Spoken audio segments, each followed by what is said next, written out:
Hi hello ನಮಸ್ಕಾರ ಎಲ್ಲರಿಗೂ. ಇವತ್ತು ಊರಲ್ಲೆಲ್ಲ ಜಾತ್ರೆ ಎಲ್ಲ ಮುಗ್ದಿತ್ತು. ನಾವು ಹಾಗಾಗಿ ಬೆಂಗಳೂರು ಕಡೆಗೆ ಹೋದರೆ ಸರಿ ಹೋಗಲ್ಲ ಅಂತ ಹೇಳಿ ದೇವಸ್ಥಾನಕ್ಕೆ ಹೋಗೋಣ ಅಂತ ಹೇಳ್ಬಿಟ್ಟು ಸ್ನಾನ ಮಾಡ್ಕೊಂಬಂದು ಅವಲಕ್ಕಿ ತಿಂಡಿ ತಿಂದು ರೆಡಿ ಆದ್ವಿ. ನಾನು ಚಿನ್ನಮ್ಮನು ದೇವಸ್ಥಾನಕ್ಕೆ ಹೋಗೋಣ ಅಂತ ಹೇಳ್ಬಿಟ್ಟು ದೇವಸ್ಥಾನಕ್ಕೆ ಹೋಗಬೇಕು ಅಂತ ರೆಡಿ ಆದ್ವಿ. ನಮ್ಮ ಅಪ್ಪಾಜಿ ಎಲ್ಲೋ ಹೋಗಿದ್ರು ಅಂತ ಹೇಳ್ಬಿಟ್ಟು ನಮ್ಮ ಮನೆ ಪಕ್ಕದವರು ನನ್ನ ತಮ್ಮನ ಕರ್ಕೊಂಡು ದೇವಸ್ಥಾನಕ್ಕೆ ಹೋದ್ವಿ. ಅಲ್ಲಿಂದ ಬಂದಿದ್ದು 1 ಕಿಲೋಮೀಟ್ರ್ ದೂರ ನಮ್ಮೂರ ಪಕ್ಕದಲ್ಲೇ ಇರೋದು ಚೌಡ್ಕಿಲಕ್ಕಜ್ಜಿ ದೇವಸ್ಥಾನ ಅಂತ ಹೇಳ್ಬಿಟ್ಟು ನಾವು ಸುಮಾರು ದಿನ ಆಗಿತ್ತು ಪೂಜೆ ಮಾಡ್ಕೊಂಡು ಬರೋಣ ಅಂತೇಳಿ ಚಿನ್ನಮ್ಮನ್ನು ಕರ್ಕೊಂಡು ಹೋಗಿದ್ವಿ. ಹಾಗಾಗಿ ಅಲ್ಲಿ ಚೆನ್ನಾಗಿತ್ತು. ಹಳೆ ದೇವಸ್ಥಾನ ಎಲ್ಲ ಕಿತ್ತಾಕಿದ್ದಾರೆ, ಇವಾಗ ಹೊಸ್ದಾಗಿ ಕಟ್ಸ್ತಾ ಇದ್ದಾರೆ. ತುಂಬಾ ಚೆನ್ನಾಗಿ ಮಾಡಿದ್ರು ದೇವಸ್ಥಾನವಂತೂ. ನಾನು ತುಂಬ ದಿನ ಆಗಿತ್ತು ನೋಡಿರಲಿಲ್ಲ, ಹಾಗಾಗಿ ನೋಡ್ಕೊಂಬಂದ್ಮೇಲಂತೂ ಮನಸ್ಸಿಗೆ ತುಂಬ ಶಾಂತಿ ಸಿಕ್ತು. ಹಾಗಾಗಿ ಪೂಜೆ ಮಾಡೋಣ ಅಂತ ಹೇಳಿ ಪೂಜೆ ಮಾಡ್ತಾಯಿದ್ದೀನಿ. ಚಿನ್ನಮ್ಮನೂ ಅಲ್ಲಿ ನೋಡ್ತಾ ಇದ್ದಾರೆ, ಅವ್ರ ಜೊತೆಗೆ ಅವ್ರ ಮಾಮ ಬಂದಿದ್ರಲ್ವ, ಹಂಗಾಗಿ ನೋಡ್ತಾ ನಿಂತಿದ್ದಾರೆ. ನಾನು ಚಿಕ್ಕವಳಿದ್ದಾಗಿಂದನೂ ಈ ದೇವ್ರು ನೋಡ್ಕೊತಾ ಬಂದಿದ್ದೀನಿ. ತುಂಬಾ ಪವರ್ಫುಲ್ಲು. ಸಾಧ್ಯವಾದರೆ ನೀವು ಹೋಗಿ ಬನ್ನಿ. ನಮ್ಮೂರ ಸೈಡವ್ರು ಯಾರಾದರೂ ಈ ವಿಡಿಯೋ ನೋಡ್ತಾ ಇದ್ದರೆ ಇದು ಯಾವ ದೇವರು ಅಂತ ಅವ್ರಿಗೆ ಗೊತ್ತಿರುತ್ತೆ. ಮುಂಚೆ ಈ ದೇವಸ್ಥಾನ ಈ ಥರ ಇರಲಿಲ್ಲ. ಅದು ದೇವಸ್ಥಾನಕ್ಕೆ ಮೇಲ್ಗಡೆ ಚಾವಣಿ ಇದು ದರ್ಬೆ ಹುಲ್ಲಿಂದ ಹಾಕ್ಬಿಟ್ಟು ಮಾಡಿದರು. ಈ ಸಲ ಅದೆಲ್ಲ ಕಿತ್ಬಿಟ್ಟಿದ್ದಾರೆ. ಹಾಗಾಗಿ ಕಿತ್ತಿರೋದ್ರಿಂದ ಇದನ್ನು ಮುಂದಗಡೆ ಬಾಗಿಲಿದ್ದನ್ನು ಮಾತ್ರ ಹಿಂದಕ್ಕೆ ನಿಲ್ಲಿಸಿದ್ದಾರೆ.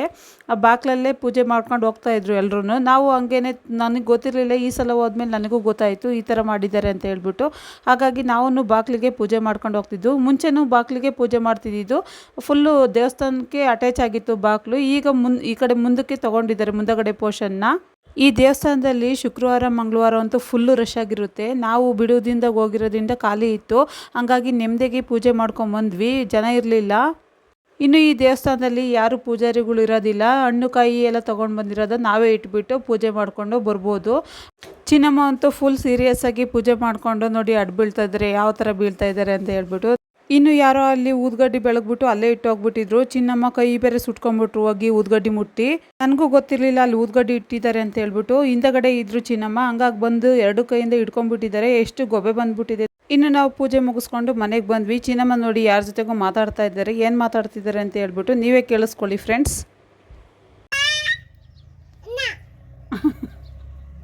ಏನು ಮಾಡ್ತಿದ್ದೀಯ ಬಂಗಾರಿ? ಪಾಪನ ಮಾತಾಡ್ತಿದ್ಯಾ? ಹಾಂ ಹಾಂ, ಬೀಳ್ತೀಯ?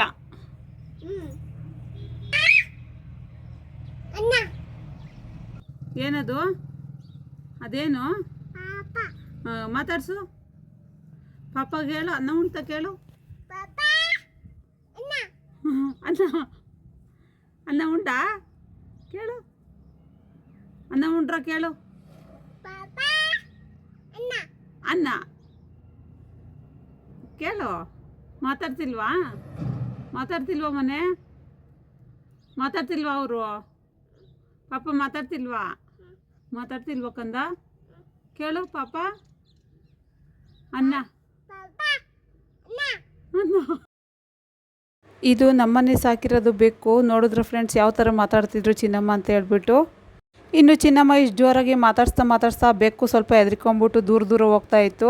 ಇನ್ನು ಚಿನ್ನಮ್ಮ ಬೆಕ್ಕು ಜೊತೆ ಆಟ ಆಡ್ಕೊಂಡು ಬಂದು ಮಲ್ಕೊಂಡಿದ್ರು. ಅಷ್ಟೊತ್ತಿಗೆ 7 ಗಂಟೆ ಆಗೋಯ್ತು. ಅವ್ರನ್ನೂ ಎಬ್ಬಿಸ್ಕೊಂಡು ನಮ್ಮೂರಲ್ಲಿ ಓಕ್ಲಿ ಆಡ್ತಾಯಿದ್ರು. 7 ಗಂಟೆಗೆ ಸ್ಟಾರ್ಟ್ ಮಾಡ್ಕೊಂಡ್ರು. ಈ ಸಲ ಲೇಟ್ ಆಗಿಬಿಡ್ತು. ಹಾಗಾಗಿ ನಾವು ನೋಡೋಣ ಅಂತ ಹೇಳ್ಬಿಟ್ಟು ರೆಡಿಯಾಗಿ ಮಗು ಕರ್ಕೊಂಡು ಹೋಗಿದ್ವಿ. ನೋಡಿ ಫ್ರೆಂಡ್ಸ್, ಇಲ್ಲಿ ದೇವ್ರು ಕುಣಿಸ್ತಾ ಇದ್ದಾರೆ ಮತ್ತು ಓಕ್ಲಿನ ಒಂದು ಕಡೆ ಪೂಜೆ ಮಾಡ್ತಾ ಇದ್ದಾರೆ ಪೂಜಾರರು. ಸ್ಟಾರ್ಟ್ ಮಾಡ್ಕೊಂಡಿದ್ರು. ಹಾಗಾಗಿ ನಾವು ನೋಡೋಣ ಚೆನ್ನಾಗಿರುತ್ತೆ ಅಂತೇಳಿ ಹೋಗಿದ್ವಿ ನೋಡೋದಕ್ಕೆ ಅಂತ ಹೇಳ್ಬಿಟ್ಟು. ನಮ್ಮೂರಿಗೆ ಜಾತ್ರೆ ಆದಾಗೆಲ್ಲನೂ 4-5 ಗಂಟೆಗೆ ಓಕ್ಲಿ ಆಡ್ತಾಯಿದ್ರು ಫ್ರೆಂಡ್ಸ್. ಈ ಸಲ ಮಾತ್ರ 7 ಗಂಟೆಗೆ ಸ್ಟಾರ್ಟ್ ಮಾಡ್ಕೊಂಡ್ರು ನೈಟು. ಹಾಗಾಗಿ ಜನಕ್ಕೂ ಸ್ವಲ್ಪ ಜನಕ್ಕೆ ಗೊತ್ತೇ ಇರಲಿಲ್ಲ ಓಕ್ಲಿ ಆಡ್ತಾಯಿದ್ದಾರೆ ಅಂತ ಹೇಳ್ಬಿಟ್ಟು. ನಮಗೂ ಲೇಟಾಗಿ ಗೊತ್ತಾಯಿತು. ನಾವು ಹೋದ್ವಿ. ಅಷ್ಟೊತ್ತಿಗಾಲೇ ದೇವ್ರು ಕುಣಿಯೋದಕ್ಕೆ ಸ್ಟಾರ್ಟ್ ಮಾಡ್ಕೊಂಡಿದ್ರು. ಓಕ್ಲಿನೂ ರೆಡಿ ಮಾಡ್ಕೊಂಡಿದ್ದಾರೆ. ನಮ್ಮೂರ ಕಡೆ ಜಾತ್ರೆ ಎಲ್ಲ ಮುಗಿದ ಮೇಲೆ ಓಕ್ಲಿ ಆಡ್ತಾರೆ ಫ್ರೆಂಡ್ಸ್. ಓಕ್ಲಿ ಆದಮೇಲೆ ಜಾತ್ರೆ ಸ್ಟಾರ್ಟ್ ಆಗಿದ್ದ ದಿನ ಜಾಂಡವ ಎತ್ತದು ಅಂತೇಳಿ, ಅದೇ ಆಂಜನೇಯ ಸ್ವಾಮಿಯವರ ಧ್ವಜಾರೋಹಣ ಅಂತ ಹೇಳಿ ಮಾಡಿದರು. ಆ ವಿಡಿಯೋನ ನಾನು ಇದರಲ್ಲಿ ಆ್ಯಡ್ ಮಾಡಿದ್ದೆ, ನೀವು ನೋಡಿರ್ತೀರ ಫ್ರೆಂಡ್ಸ್. ಅದನ್ನು ಈ ದಿನ ಅಂದರೆ ಓಕ್ಲಿ ಆಡಿ ಆದಮೇಲೆ ಆ ಧ್ವಜಾರೋಹಣನ ಇಳಿಸ್ತಾರೆ ಫ್ರೆಂಡ್ಸ್. ಇಳಿಸಿ ದೇವ್ರುಗಳ್ನೆಲ್ಲ ಗದ್ಗೆ ಮಾಡಿ ಆದಮೇಲೆ ನಮ್ಮೂರಿಗೆ ನಾನ್ ವೆಜ್ ಊಟ ತಿಂತಾರೆ ಫ್ರೆಂಡ್ಸ್. ಇನ್ನು ಆಂಜನೇಯ ಸ್ವಾಮಿಯವರ ಧ್ವಜಾರೋಹಣ ಮಾಡಿರೋ ವಿಡಿಯೋನ ನಾನು ಯೂಟ್ಯೂಬ್ ಚಾನಲಲ್ಲಿ ಅಪ್ಲೋಡ್ ಮಾಡಿದ್ದೀನಿ ಫ್ರೆಂಡ್ಸ್. ಹೋಗಿ ಚೆಕ್ ಮಾಡಿ ಫ್ರೆಂಡ್ಸ್. ಎಲ್ಲರೂ ಹೋಳಿ ದಿನ ಹೋಳಿ ಆಡಿದ್ರೆ ನಮ್ಮೂರಲ್ಲಿ ಜಾತ್ರೆಯ ಕೊನೆಯ ದಿನ ಹೋಳಿ ಆಡ್ತಾರೆ ಫ್ರೆಂಡ್ಸ್. ಅದೇ ನಮ್ಮೂರ ಆಂಜನೇಯ ಸ್ವಾಮಿಯ ವಿಶೇಷತೆ. ಪ್ರತಿ ಸಲ ಆದ ಜಾತ್ರೆಯಲ್ಲೂ ಸಂಜೆ 4 ಗಂಟೆಗೆ ಸ್ಟಾರ್ಟ್ ಆಗ್ತಿದ್ದ ಹೋಳಿ ಈ ಸಲ ಸಂಜೆ 7 ಗಂಟೆಗೆ ಸ್ಟಾರ್ಟ್ ಆಗಿದೆ. ಆದ್ರೂ ಈ ಹೋಳಿ ಕಾರ್ಯಕ್ರಮಕ್ಕೆ ಎಲ್ಲ ಭಕ್ತಾದಿಗಳು ಭಾಗವಹಿಸಿ ಈ ಕಾರ್ಯಕ್ರಮವನ್ನು ಯಶಸ್ವಿಗೊಳಿಸಿ ಶ್ರೀ ಆಂಜನೇಯ ಸ್ವಾಮಿಯವರ ಕೃಪೆಗೆ ಪಾತ್ರರಾಗಿದ್ದಾರೆ.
ಓಕ್ಲಿ ಎಲ್ಲ ಆಡಿದ್ಮೇಲೆ ದೇವ್ರಿಗೆ ಮಣೆವು ಹಾಕಿ ಗದ್ಗೆ ಮಾಡ್ತಾರೆ.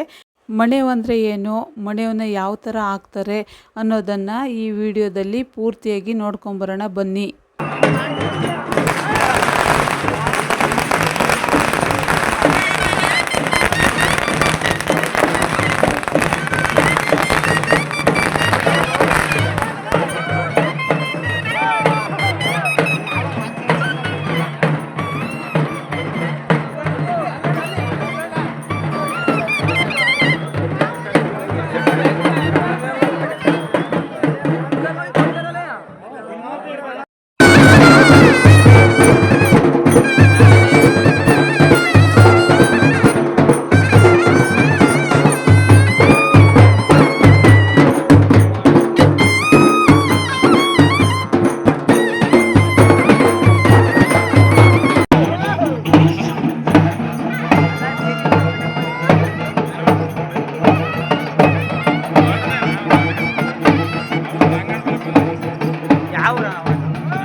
ದಿಲೀಪ ಅಣ್ಣ ಅಲ್ಲಿ ದೇವ ಇವ್ನು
ನೋಡಿದ್ರಲ್ಲ ಫ್ರೆಂಡ್ಸ್, ಯಾವ ರೀತಿ ಮಣೆ ಹಾಕ್ತಾರೆ ನಮ್ಮೂರಲ್ಲಿ ಅಂತ ಹೇಳ್ಬಿಟ್ಟು.